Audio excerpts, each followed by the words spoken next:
There we go. All right, we are live. Welcome to the Sales and Marketing Power Hour. Glad you could make it, Carol. Thanks. Sorry. It's been quite the day. Oh, my goodness. If anyone out there has a clone, I need one. No, the world cannot handle two Carol Morgans. Oh my God. So well, I'm just going to have the one sit here and work. She's just going to sit here and type. She's not going out into the world. Well, if you figure out how to make that happen, let me know, because I need that person. Okay. Me. Yeah, I'll share if I can figure it out. So sorry. Okay. I went upstairs and realized, oh my gosh, my kittens are still locked up. I've been locked up all day. I was like, I just said to run. So yeah, I've run upstairs, then upstairs again. I'm getting my workout like you do every day, Kimberly, in that townhome. Yep, I go up and down, up and down. Hey, Debbie. We got Debbie Boyd in the house. Good morning, Miss Debbie, from all the way over in Seattle or in Washington State. Are you in Seattle or just Washington State? I don't know. So, well, way out there. We got some fun people here. I see our friend Ben Olympia. Marks. Oh, Olympia's beautiful. Amy Alexander's here and Brian Kennedy's here. And there's Mike Hoffmeister. Thank you. And my sister that I'm not sure I know, Christy Morgan, is here. So I'm glad that I have a sister here. Oh, my friend Dina Gunderson is here. Gib Dickey's awesome. Here. We got some good folks. Jill Wise, also with BDX, is here. Our friend Judy Donnell.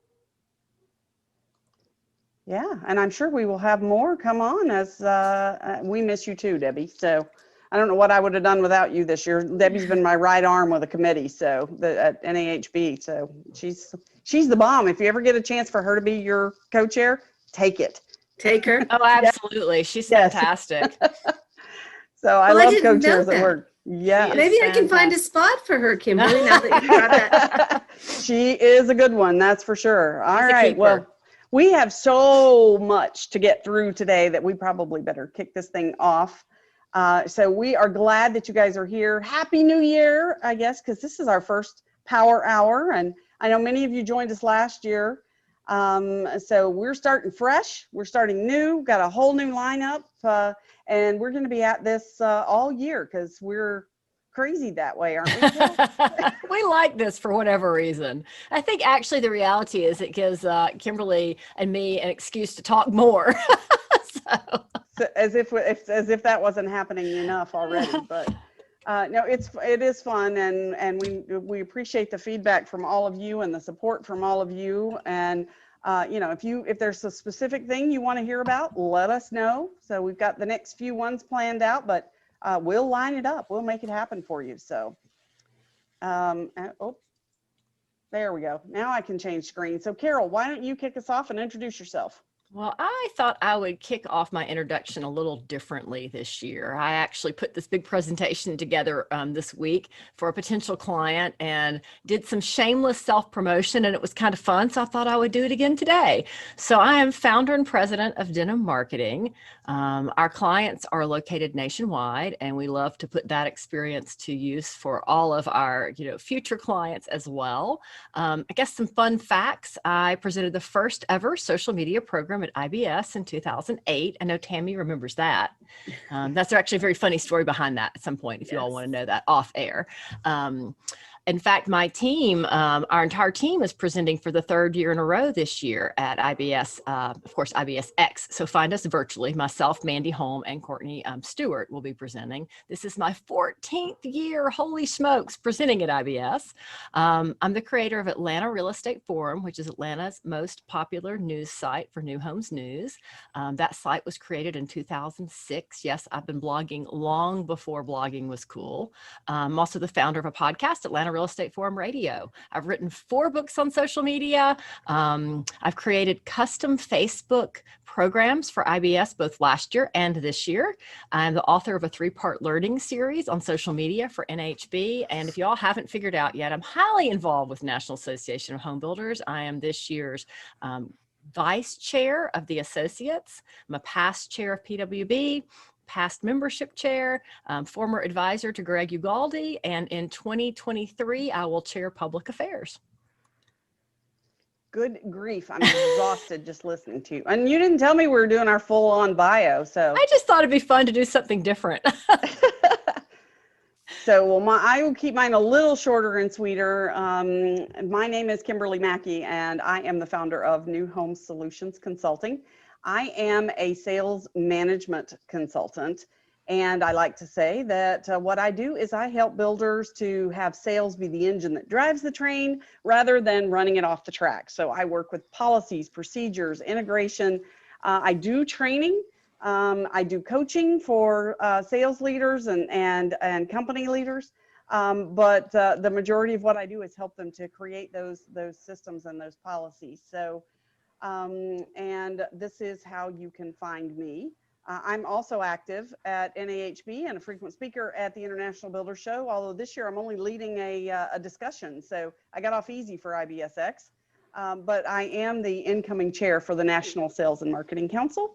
And I will be I know Judy's on here, so I got to get a plug in for associates. So I will be following Carol. I'll be the second vice chair for the associates committee. So that should keep all of us really, really busy. And the list goes on, but I will move forward today because I don't want to have any further ado before we get to Miss Tammy Smoot. Carol? Tammy Smoot. We are thrilled to have Tammy here with us today. She's a regional sales manager with the Builders Digital Experience, which we all know as BDX.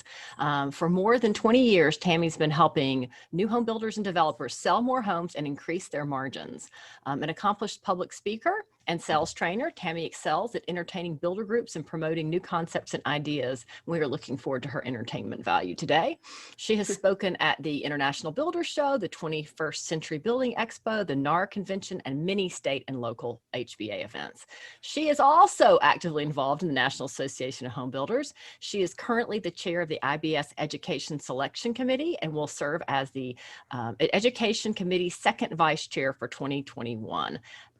Tammy is a past chair of the National Sales and Marketing Council, past chair of the Professional Women Building, as well as the North Carolina Professional Women in Building and the North Carolina Associates Council. She has been honored with the National Sales and Marketing Council Bill Molster Award and the Professional Women in Building Woman of the Year.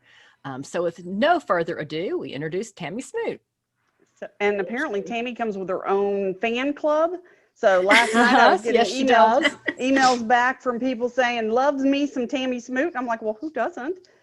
So thank you for having me. It's a pleasure to be here. I always love to hang out with y'all. And yes, if we had more time, Carol and I could go into the stories of early IBSs.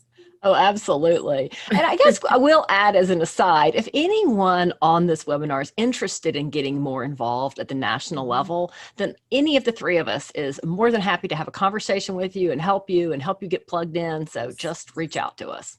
Absolutely. Yes. So, and Carol, I see that the Q&A is active. So if you can maybe follow that. So I can do that. Thought I had that one disabled, but obviously I didn't. So. Well, it's a hi y'all for Ben Marks. So I got that. Hi y'all back. It's nice to have you here. Glad that you're with us today, Ben. I love that Southern Atlanta y'all. I had to say y'all. Hi y'all. I got to do my East Tennessee. And that's hard to turn on. Well, you can do that one too, Kimberly. Oh yeah. So. Oh yeah, for sure. Every time I cross the Tennessee state line. So let's talk about reach, Carol. Let's talk about reach. So reach really equals marketing. Today, there are many, many, many ways to reach your target audience. Digital ads, traditional ads, email marketing, listing services, blogs, PR, events, and of course, social media. So we're going to talk a little bit more about all of these today. But as it relates to social media, both your marketing team and sales team can work together to expand your reach. And this is something that I always see as kind of a missed opportunity. Not always. Some companies do it very well, but this is typically an area where we can all improve. So the marketing team posts the content and they post all the messages about the new homes, other products, services, everything you have to offer to your pages.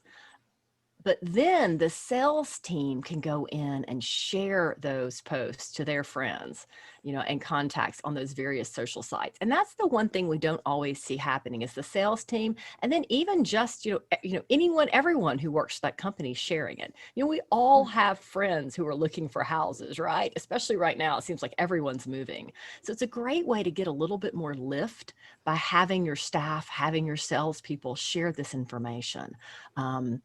Incentivize staff and agents to do this if you need to. I mean, chances are all of us have one or two friends who are a co-op agent who could bring our builder a sell. So just, kind of an easy thing you can add to the list.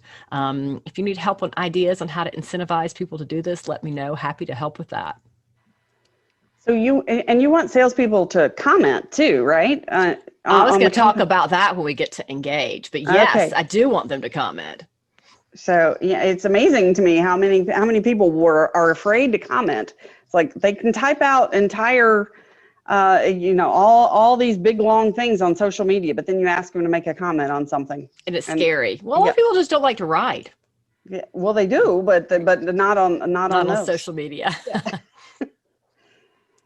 Yeah, absolutely. And timing is everything for reaching out and engaging and everything that we're going to be talking about with, and that causes the acceleration, which of course is our theme for today. But timing, you need to understand as you are reaching out to people that they may not be immediately a buyer. Right. But they need that support and they do need information and they're starting to think about it. So figuring out where somebody is in their process will help you to know how to engage with them. And here for the salespeople who are on, I know we love those A buyers. We want those people who are ready, willing, and able today. Those are great. But you know what? Tomorrow you're going to need a ready, willing, and able buyer, and next month, and 3 months from now, and next year. So we still have to engage with those people. Maybe it's just at a little different level and a little different frequency and pace, but don't forget them. And of course, today we're going to be talking about lots of tools and lots of things that can help you because it's hard. It's hard to shuffle and do everything that you're asked to do today, especially with the pace of the way things are going right now. But we can't shortcut this stuff, because if you're shortcutting the stuff you're doing today, you're shortcutting your future and your company's future. And we definitely cannot do that. So pay attention to that timing and pay attention to the when as you're getting to the why people are engaging with you. Tammy, you probably have some thoughts on this particular subject too. I do. I do. And can you want to flip to that next slide? I think our next slide is a little bit on timing there, Kimberly. Oh, well, it kind of is. So we talked about timing. It is very important. Buyers reach out to us for a variety of reasons. And when we look at things, we look at leads coming in. And I was joking with Kimberly and Carol previously. We were talking about this. And some of it is we are talking in different languages. So a buyer reaches out because they have a question. There was something that they didn't know. They had an issue, a concern, or there was something they were interested in. Can I put fences in that community? Can I put in a pool, right? What are the schools? So they reach out for that. They may be at various stages in the sales process. They give up their name, their email address, sometimes their phone number. They give up personal information for us, because they want something back from us. Now, had they been able to read that on your website or on the lead source, on New Home Source, they may not have done that, but they did. They gave us that personal information, and that's very few buyers do that. We know that it's 2 to 3 to 4%, depending on who you want to ask, but there's very few people are willing to give up that personal information. So when they do, they need a timely response back from us, but they also need to be treated where they are in the process. So one of the things that Kimberly mentioned to me that she was having good success with was asking buyers questions, right? People give up their information and you can ask a question. A really easy question to ask is, what's your time frame, right? Is it a year? Is it 2 years? Is it 6 months? Do you need a house tomorrow? Now, everybody on this call would hope that we want the house tomorrow, right? And we want to have one to put them into, because that's just how we are. But that may not be the case. But 6 months, a year from now, 2 years from now, I am guessing that you are going to want to have buyers then too. Buyers ask a question. They wanted a question, they wanted a response from us. When we get a lead, an email lead or a phone lead, what builders hear, oh my gosh, they're sending a contract and an earnest money check. I'm going to get it tomorrow. And they are two different things. We're not speaking the same language. So that timing, understanding your timing is crucial. Long-winded answer, Kimberly. Yeah, but that's, you're spot Great on. points. Yeah. I even said that this little funnel here, I would turn this around and say it's leads, prospects, and then sales. You know, so you're getting these sources from so many different places, and salespeople are like, oh, well, it's from this one or it's from that one. I don't have to respond back to that. But your timing for all of this stuff is yesterday. Oh, absolutely. ASAP. You know, if you've got leads that are coming in from New Home Source, and that lead is going to somebody, and it's like an admin or somebody in the office or a sales manager, because you don't have that OSC, that online sales counselor, and it's sitting there for a day, and then it's going, because maybe it's the weekend, or maybe they're in a meeting, and then it's funneling out to the salesperson that maybe it's their day off or this, and it could be a day, it could be 48 hours, it could be 72 hours to give a response. So Tammy, I'm asked that all the time. Why do people give me all this information and then they don't respond to me? Well, how old is it? You know? Yes. Right. And one of my things I talk about when I talk with sales teams about leads, and when we talk internally about leads, someone gave up that personal information. It's a common courtesy for us to respond back with a personal answer. They may have got an autoresponder. All your New Home Source leads get an autoresponder. It comes back and says, hey, someone will be with you shortly. They got a brochure, they got some information, but you can't beat the personal touch of, hi, Kimberly, it's Tammy here with XYZ Builder. I saw that you're moving from Florida, and that's a great move. You're going to love living in the mountains. It's beautiful here. When will you be visiting, right? Can I tell you about, did you know that we're so excited here at XYZ Builders, we just won an award for our Parade of Homes entry. Can I send you the virtual tour so you can take a look at that? But there's a personal information, and we live in a time right now where everything is so fast paced and we are so disconnected from people around us that just that personal touch oftentimes sets you apart. I get leads just like everyone on this call does, and all of us do. The phone call. People love a phone call. They do. They like to, even if they don't answer, they like your voicemail. Hi, it's Tammy. I just saw that I got this information from you and thought I'd call and say hello and see if you had a minute to chat. So it's the personal information, it's the personal touch, brings us back into where these people are today. We all miss the personal touch. Every one of us misses going to conferences and seeing people in person. And not that Zoom isn't wonderful, it is, but we do all miss a personal touch. And anytime you can give that to a buyer, you can set yourself apart. Really set you apart that you are the person who cared. You didn't send the form letter. You didn't jump through that. It doesn't have to be a novel. Sometimes it's 3 sentences, but personal is very better. Very better. Very better. It's very better. Yes, very better. It is very better. Much, much better. So people want to know that they're heard today. I think people aren't, they don't feel like they're heard, or they feel like they have to shout to get our attention or anybody else's attention to get service. The past 2 weeks, we needed something for my son's car.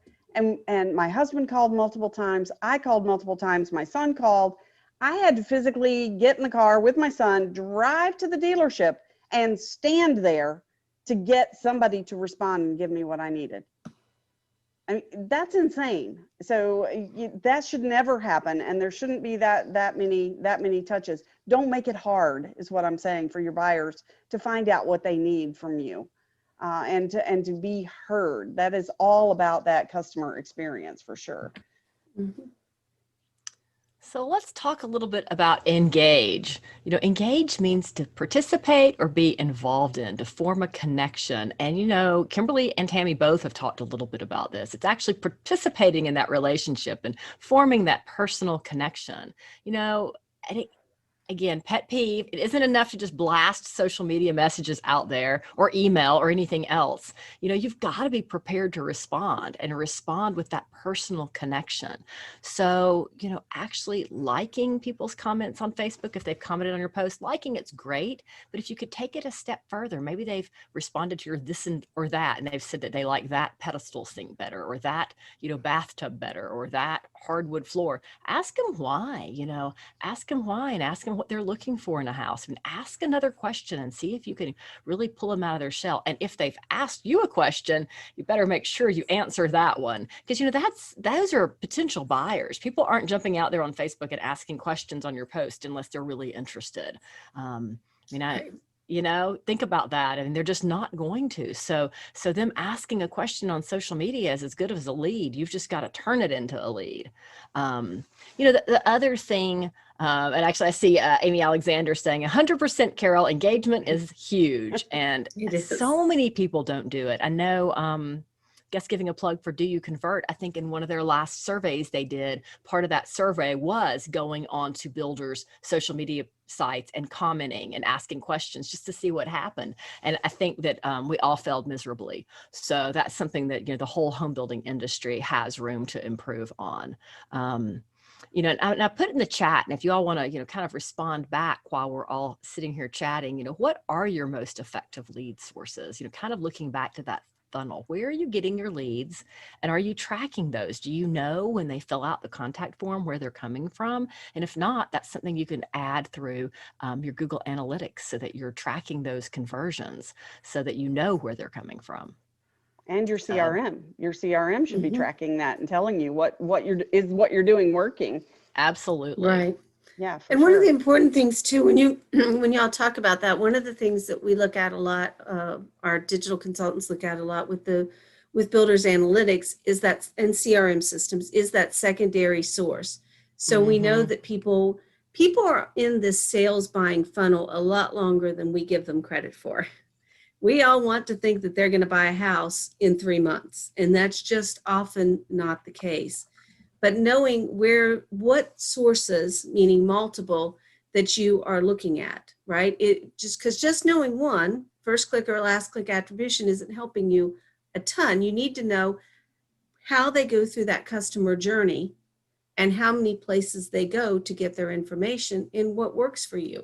A lot of times I talk to builders and they're like, all of our traffic is organic. It's all organic. And we know that's not the case. We know that isn't the case.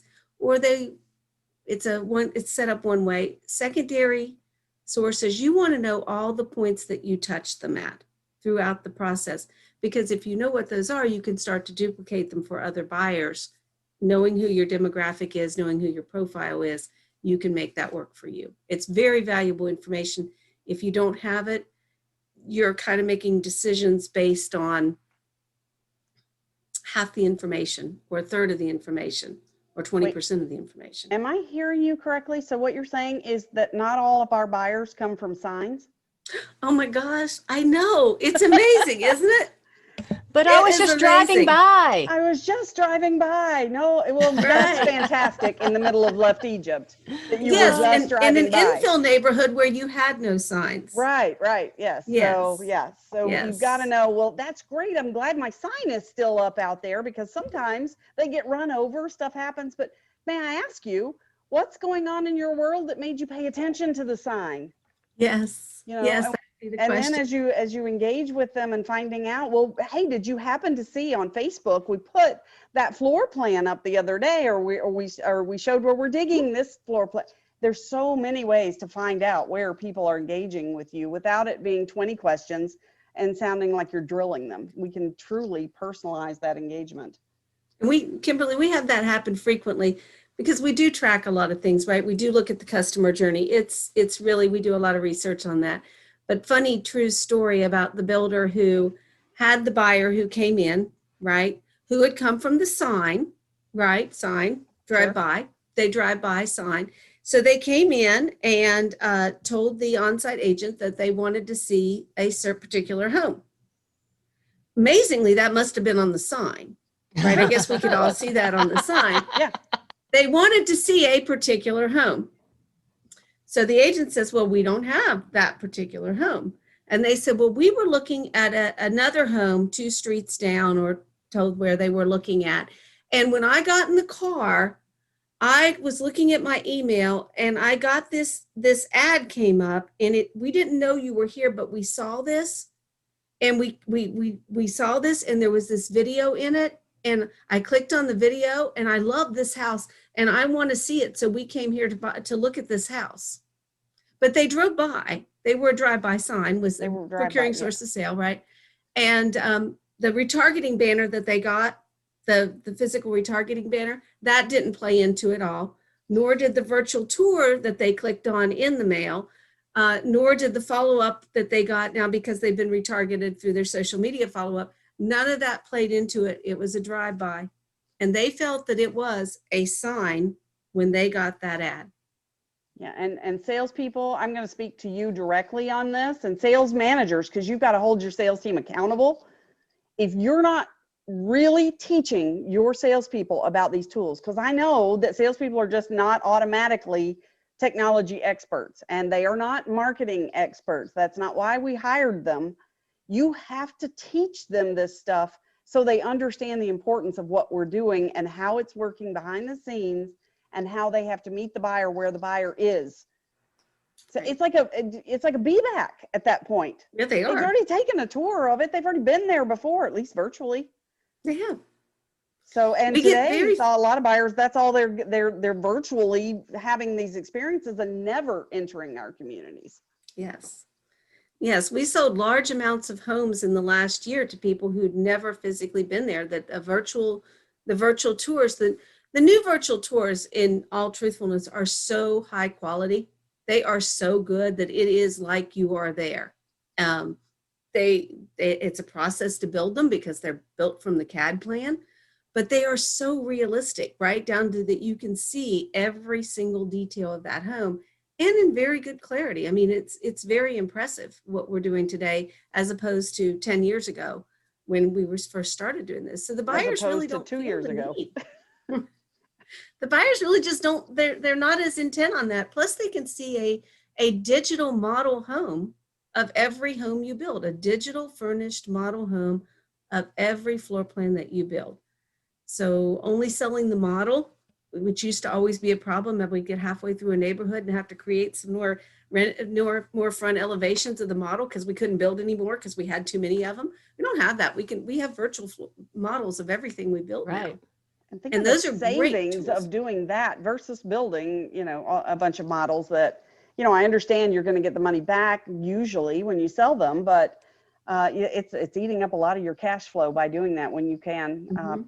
You can do the virtual instead.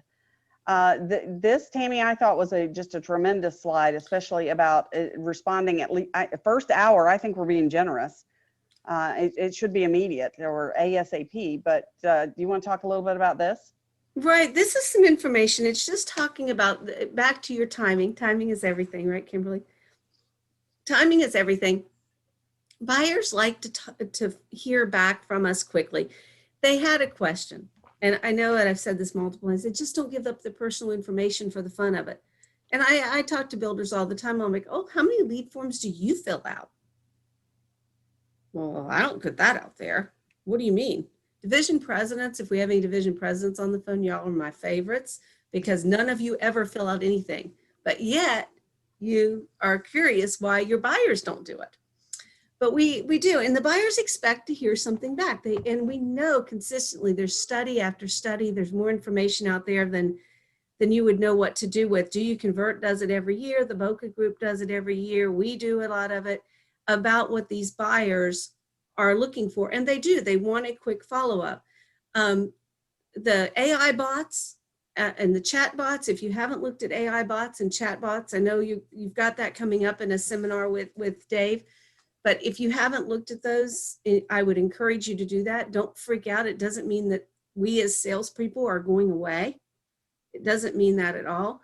but it does take a lot of the pressure off, because that AI bot can answer a lot of those questions immediately. And the AI bot's job is to connect that person, to get that person to throw off their invisibility cloak, say who they are, and connect with us as a builder, and personally connect with us.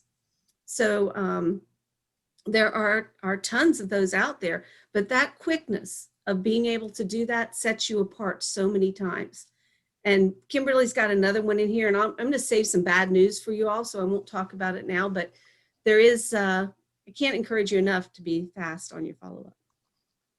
And I think that's the key. And I think we have, you know, some smaller builders and some custom builders that are part of our audience here. And guys, the speed is everything. So put a system in place. You know, consider an OSC, consider chatbots, consider some of these things at whatever level you are. At least make sure there is someone who is dedicated to answering quickly. Make sure they can. Make sure if they're assigned a real job in addition to that, so that job allows them to be able to drop whatever they're doing and answer those leads and answer it very quickly. When we were putting this together, we spent a lot of time talking about make it personal.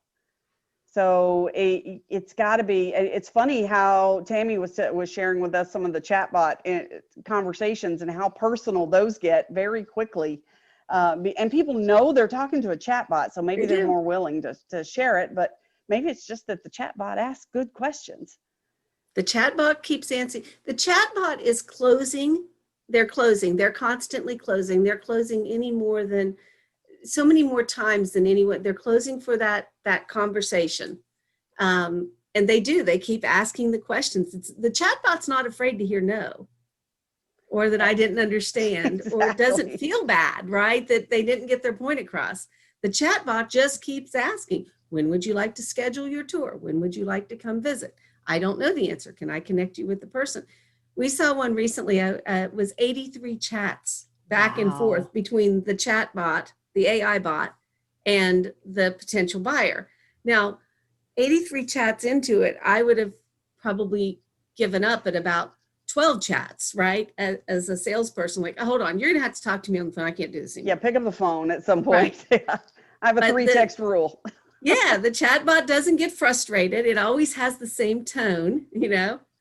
So there's a lot of advantages. The same with the live chatbots. Those are a great tool as well.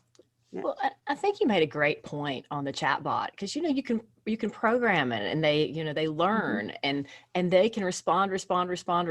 So they help free up your online sales counselors for when the person has a question that the chatbot can't answer. So they can do a lot of the heavy lifting before the buyer gets really serious, or before you need to make that appointment or take it to the next level. So that chatbot can help weed out a lot of leads that might not be really that hot lead. And I guess I'm curious, those of you guys on the call who do field the leads for your company, I have heard from multiple builders now that the market is so incredibly hot that they've gotten more leads since the holidays than they did all of last year. I've heard that from a very large builder, and I've heard it from a medium builder, and I've heard it from a smaller builder. Are you guys seeing the same thing? Are your leads just completely on fire right now? I'd love to know. I know they are for my clients. Yeah. I also happen to know that Atlanta is up for the first 2 weeks of January. Pending sales for this year up something like 20% over last year. And last January was crazy. So, I mean, is everyone buying a house? Apparently so. I think they're tremendous. I will share with you all, our traffic on New Home Source has been through the roof. I mean, people are out there, they're engaged, they're looking, they may not be buying it today, right? Which is one of the things that worries me, but they are engaged, they are looking, and our traffic is crazy busy. It's just amazing to me what we're seeing. Leads are up, traffic is up, the buyers are out there. And I often have to wonder if we're seeing more digital traffic, right? We're seeing these people because they are still more at home, right? In most parts of the country, people are still more at home. So, and we've made it easier. We're making it easier. The VR tours, the Matterports. We're making it easier for them to shop at home. So then they Right. do have real questions that maybe they would have come out and saw us in person for, but now they can ask us online. Yeah, most of my builder on-sites are telling me they love, I've been telling them for years, you've got to make appointments because you're 50% more likely to convert a sale. But they're all telling me now, they're like, I love working by appointment. This is great. I'm getting people who are ready, willing, and able. You know, they're serious. And that engaging with them at whatever level they're coming in the funnel through the chat bots and through all of this, you're going to be able to help that buyer to get further along before you actually have to have that FaceTime. So Shay put up here that her problem is that everyone needs a move-in ready now and we're sold out. You are not alone. So don't feel like you're the Lone Ranger in this, which is good because that can actually be your jumping off point to your conversation to make it personal with that buyer and explain that, hey, I hear you. You know, everybody that I'm seeing today wants something and wants something right now. The problem is we can't build them fast enough and it's only going to get worse. So let's start talking to you now about what you need in a home and what you're going to need in a home for the next 5, 10, 15 years, because you don't want to make, to just jump into a house that's not the home for you. Because it is a long-term buying decision, and that just opens up a whole conversation that you can have. Yeah. Right. Well, and that, you know, gives you the opportunity. We've got Let's Get Personal on this slide. You can personalize that home for them. They still have the opportunity to, you know, if you're a builder that lets people move things around, you can move things around. If you're a builder that lets them, you know, option, you know, a sunroom, with, you know, or different things, they early in the process, the sky's the limit. So they can really get their dream home and, you know, talk about a great opportunity. I also see in the chat, and this is one of Atlanta's top, I think, 5 biggest builders, Rose Humphrey comments that last week was an all-time high for them in terms of leads. So it is, it's nationwide apparently, and everybody wants a new home, which is great for us. Would also love to know, we touched on this a little bit, but I'm hearing, I don't know of any here in Atlanta or any that are in our portfolio of clients who've done this, but I'm hearing that some builders have gone completely to appointment only just so that they can spend more one-on-one time with those prospects. Has anyone on this webinar done that, and how has that worked out? Let us know that in the chat as well. I see one of my clients on here that I know is appointment only, and Lori Asaro might chime in too. I see her out in California. I think they have to. Oh, wow. I think they're shut down where she is. They are shut down. Yep. Yeah. So maybe she can chime into the chat here if you don't mind. Well, I love putting Lori on the spot. So. Well, and we do have a response from April Drew, if I pronounce your last name correctly. She says, I'm by appointment only and it works amazingly well. Washington, Debbie says in Washington, they're making appointments. And Lori says, ha ha to us, Lori Asaro says. So I'm going to throw something out there that there are so many schools of thought on this, and there never seems to be a shortage of opinions on this, but I'm just going to share something that really flies in the face of what we've been told. And honestly, I had a builder teach this to me because I had a builder who had a contact us form that was ridiculous. And I went, wait, people are telling you all of this stuff, and they made it all required. Now, they were custom scatter site builder, and their buyers had very specific needs, and they came into that funnel extremely engaged. They had just purchased land and they wanted to know if this would work for them. And, you know, and so they taught me though, that we do get buyers who are further along in the funnel when we give them the opportunity to give us more information. Now, I know there's a school of thought out there that just says, you know, give us your name, give us your email, and don't worry about anything else, because we want to be able to engage with them electronically.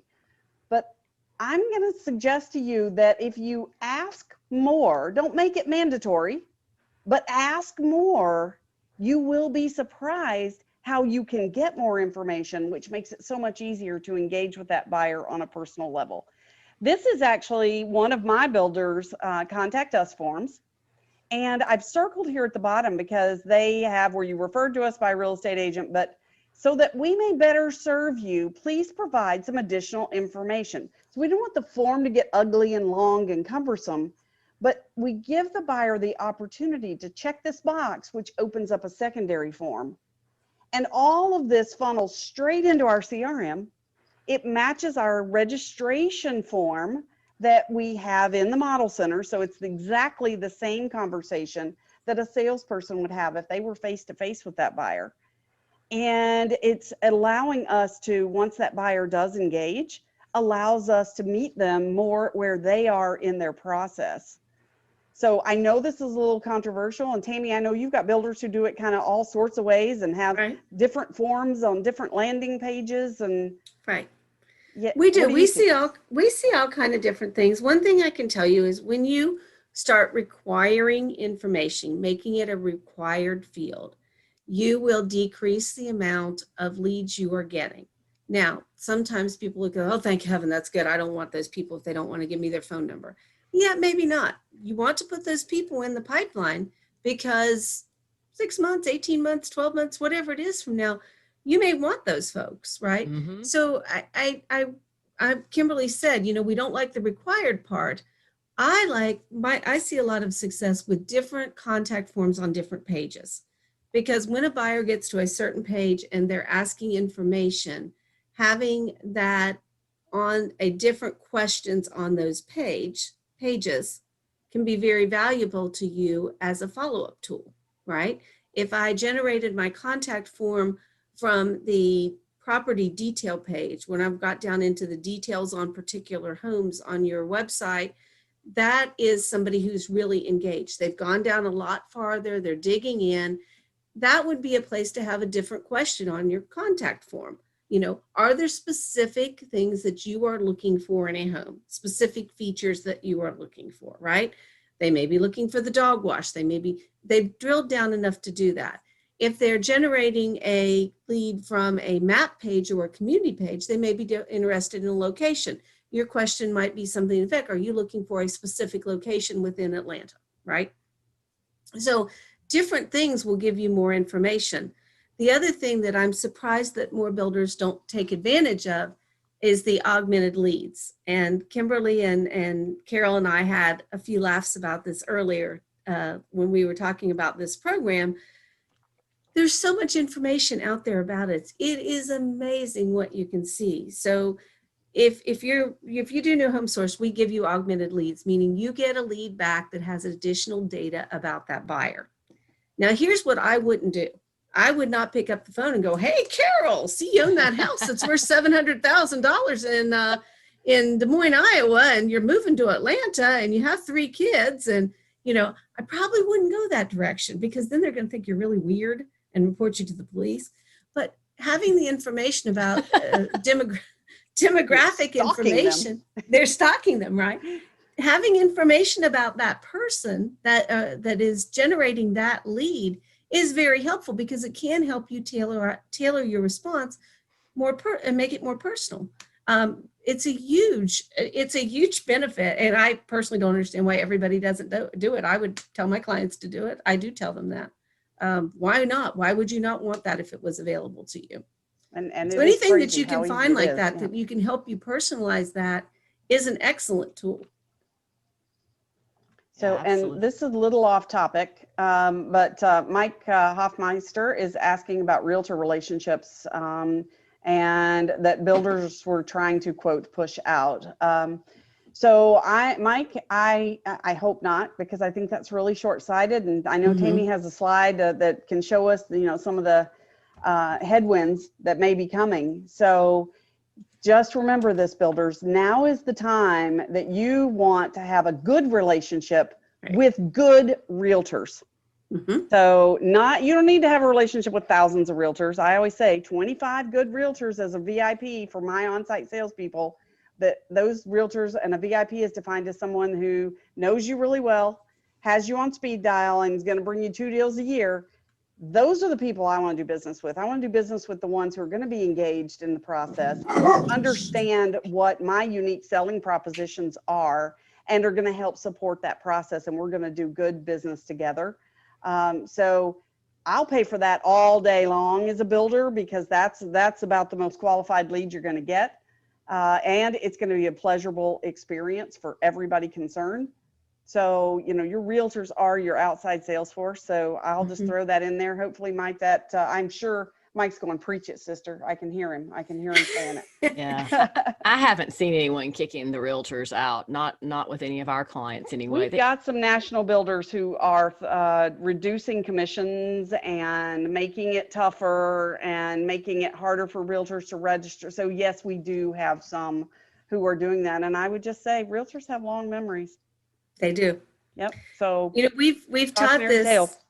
We've taught this multiple times at IBS, builder realtor relations, and that I spoke about that at the NAR conference. And it's funny because every time we go through one of these cycles, and when you get old like me, you'll start to notice these things, but we go through one of these cycles where the world is on fire. It is our oyster, it is everything is great for us. We're selling so many houses, we don't know what to do with ourselves. And think back, 2005, 2006, 7 in there, that was the case. What happens is when the market turns and those realtors are out there who are your friends, that Kimberly's VIP list, right? Those people will save your behind. I mean, back in the late 90s when I was selling new homes on site, I had my little VIP list. I'll be honest, Kimberly, I didn't have 25 because I didn't know you then, but I had my little VIP list, and they saved my behind more than once of bringing me buyers because I treated them like gold. And I think it is, to your point, it's very short-sighted to throw those folks away. It's been a minute or two since I've been on site. But I can still pick up the phone. I mean, these people are people, most of them I'm still in contact with today. They're still in the business, or their kids are in the business now because I'm old. But, it's these are family. They're family members. And those are the people that when I knew I had an appointment with these people, I was coming in if it was my day off or whatever, because we were going to write a sale. So it was always worth it. And yeah, and Facebook has made it easier to stay in connection with them. But if I'm out in this market and helping one of my builders here, I can always pick up the phone. If there was that inventory home that just wasn't moving for whatever reason, I can call my VIPs and get them out to show it. So, these people they're worth their weight in gold. So don't burn those bridges. Yeah, Kimberly, that's a great example of that personal relationship and why you want to Mm-hmm. form those personal relationships, because people like to work with people, and yeah, they'll bail you out in a crisis. So. Yeah, Lori said she just did a survey of local builders that are they're reducing commissions, and they're all going to a low flat fee. So I'm saying you might go the opposite direction. I just recommended to one of my builders in Ohio that, hey, while this is happening in your market, we may want to go a different way, and we may actually want to offer an incentive, because now's the time to set yourself apart with these realtors. And I know realtors don't go anywhere where there's a bonus, but they do go where there's a bonus. So we're running that, and we're seeing our realtor appointments go up, and traffic and inquiries. And we just started it, and it's a small local builder in a very niche market, and it's pretty incredible to see what's happening just from them getting the word out. And it's only going to go up. So again, they're playing the long game. And I think that builders need to understand it is a long game. So, I love seeing this. Just manage your registration process. You don't want to pay realtors who are not the procuring cause. I will say that. Right. So, Susan Brevard says one of the production builders in the Tulsa area has increased their realtor percentage from 3% to 4%. And yeah, we're working with a builder who's promoting their 3% that they'll pay for the co-op sale. So, I agree. If you're still paying it, start promoting it. And get credit for it. Yeah, absolutely. Yeah. One of the main friction points that we always see with builders and realtors working together is the educational component. And yes, we all do this for money, right? We didn't do it just for the goodness of our hearts. We're not out here working every day. But one of the key things that is a lot of the realtors really appreciate, which will help you grow that realtor relationship, is the education level. So if you can host a continuing education class, if you have a builder or a construction person or a division president or an owner, and that person is comfortable doing some educational things, and so you start educating folks about the difference in why buy new is better, right? We all think new homes are better. If we don't, we probably shouldn't be here, right? But you can start educating those realtors, and they appreciate that, because imagine, put yourself in those shoes when somebody calls you. None of us like to be asked a question that we don't know the answer to. We all think we're professionals. We all think, I at least think I should know everything, right? And thank heaven I have people who teach me technology. Ask Joe Wise, who's on the call. She has to teach me every day, right? She's my personal tech support. But you should ask these realtors, what would you like to learn? It's scary selling a new home. Trust me, they don't get calls at 11:30 at night buying the used home that was built in 1984 about why their house is green on the outside. Is that mold? Is their house molded? You know, you don't get those calls. You don't get those calls at 11:30 at night of somebody in tears because they went in their house with a flashlight, even though you told them 73 times not to, and they signed the addenda in the contract that said that they wouldn't do it. And they were out there with their kids and a flashlight looking through the house, and they're sure that you built the wrong floor plan because the hallway is not as wide as it is as the one in the model. And if you've ever fielded those calls, you know what that's like. The realtors would like to know. They want to understand why the new home is better. And we do build beautiful new homes, and we should promote the heck out of that. So as you're promoting your company and branding your company, and you're sitting there scratching your head and trying to think about what you're going to talk about or which content you're going to put on your website, Carolyn, what content you're going to put on your blog post, that's a great tool. People love it. They want to understand why their new home is better. For what that's worth. Shameless plug, I do run the Preferred Builder program as part of a silo for Berkshire Hathaway.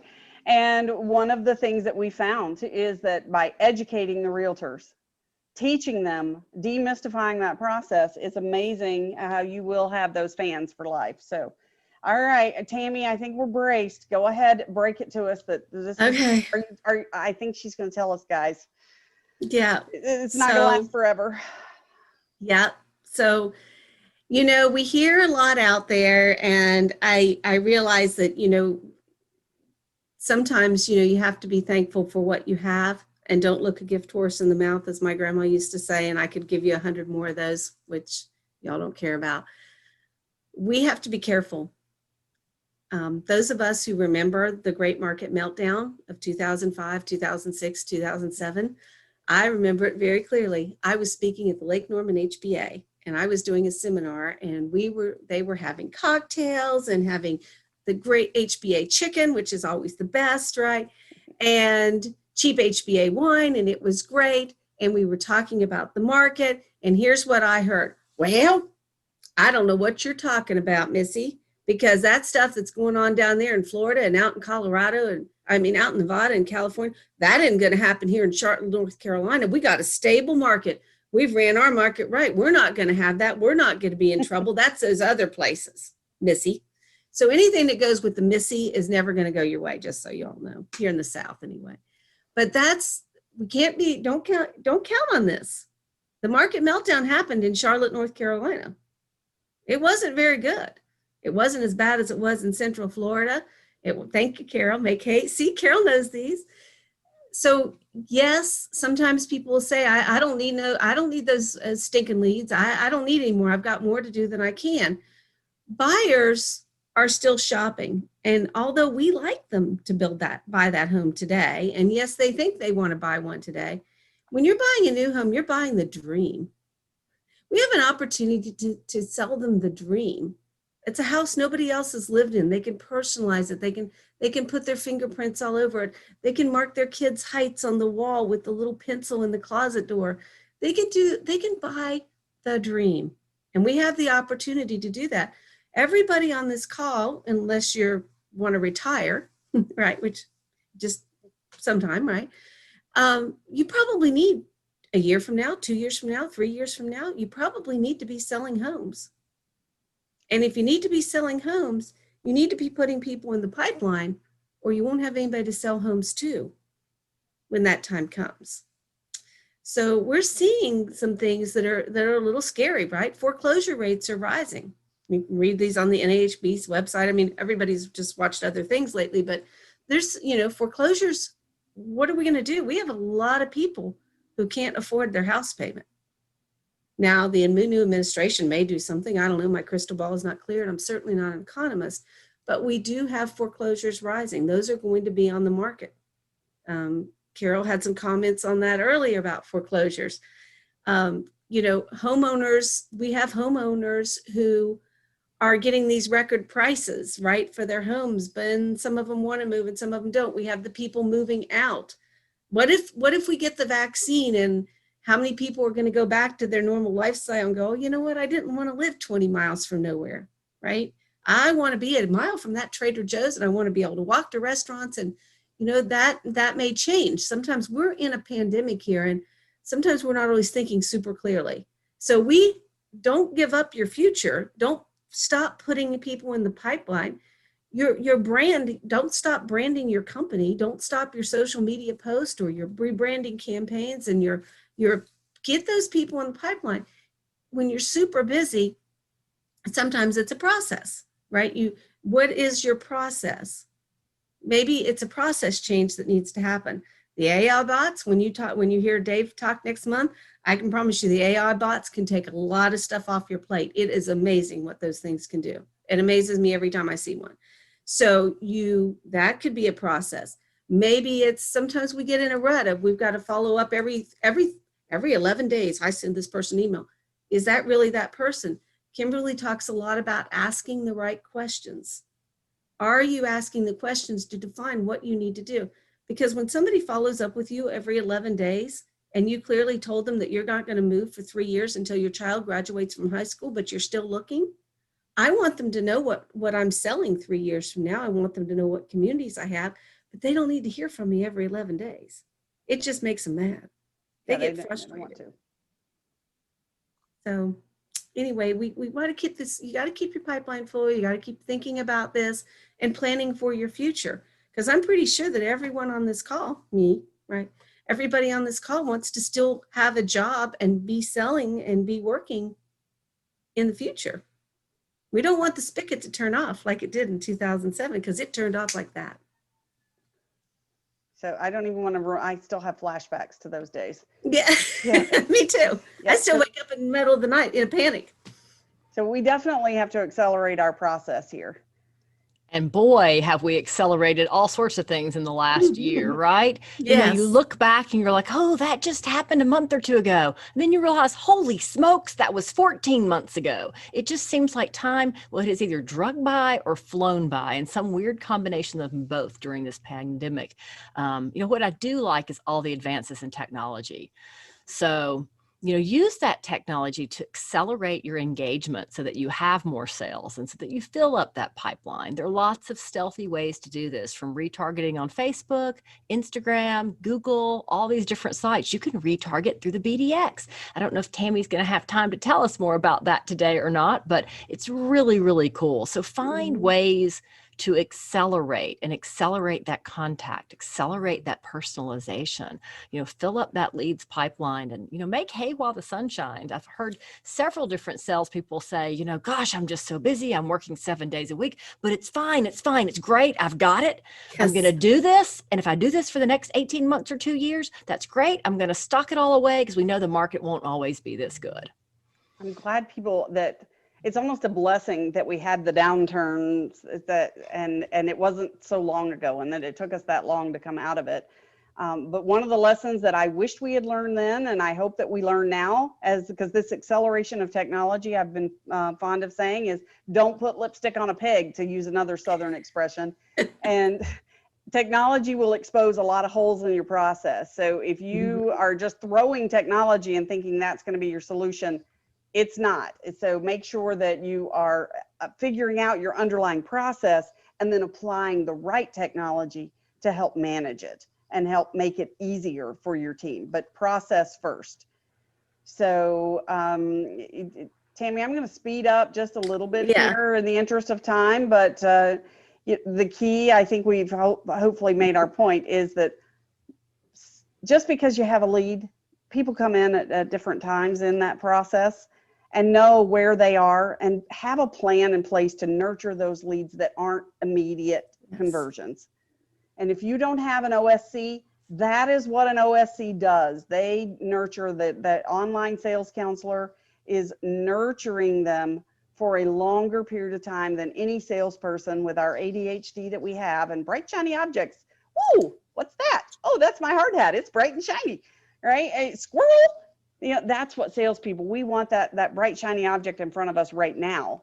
But an OSC comes at it from a totally different perspective. And the chat bots, and again, being able to engage with people and stay connected with them. I love this. This all comes from a infographic from the BDX. So these fabulous infographics, the source is right down here at the bottom of the page. So make sure that you are checking that out, because it really is Tammy sent that to me and I was like, this is phenomenal. And this again is talking about your CRM and your internet sales counselor and all of the things, the checklist that you have to have. So, and then I'm going to jump right into our final point here, which is I want to talk about the 4 phases of negotiation. And you may go, Kimberly, are you smoking crack? We're not negotiating right now. Haven't you heard? It's a seller's market. Why would we negotiate anything?